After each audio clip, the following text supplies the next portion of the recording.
it has been, it's almost heartbreaking to me to see how many people who I think are good patriotic Americans who do, when Donald Trump or even other people who I like very much, like Vivek Ramaswamy and other people, talk about how we gotta drone bomb the drug cartels, and you sit there and you go, so are you telling me that you would like to combine the wonderful results of the policies of the war on terrorism with the war on drugs? You think that those two mixed together are going to end up being what? Like, this is going to be a good solution somehow? And then, of course, as you know, the onus seems to be, I mean, there seems to be no onus to even demonstrate, like, for example, with those boats off the coast of Venezuela, that they were drug dealers or they had drugs or they were on their way to us. Venezuela is not even one of the major contributors to our drug problem here. It's much more Colombia, Mexico, China. There's lots of other, it doesn't even make sense. And then, of course, as you know, led by the head of the State Department right now, Marco Rubio, there's been a major effort to flirt with a regime change in Venezuela that seems to be kicking up again.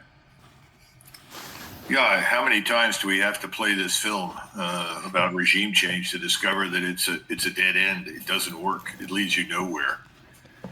This really goes back to the Bolsheviks. Once they took power in Moscow, they had this notion of perpetual revolution. They were going to march all the way across Europe and install new communist parties in power everywhere. Didn't work out.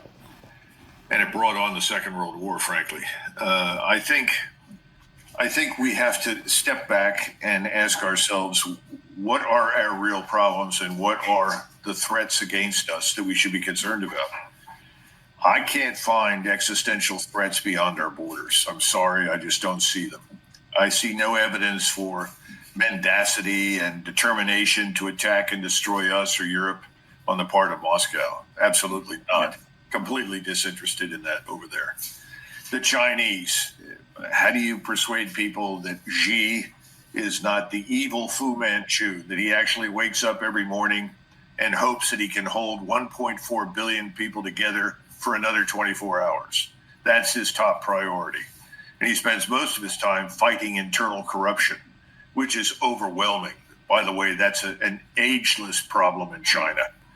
You know, when the Japanese invaded the place, they bought off half the Chinese and marched ashore. People don't realize that.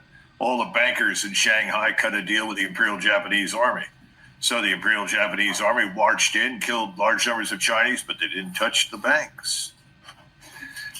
We don't understand the reality. So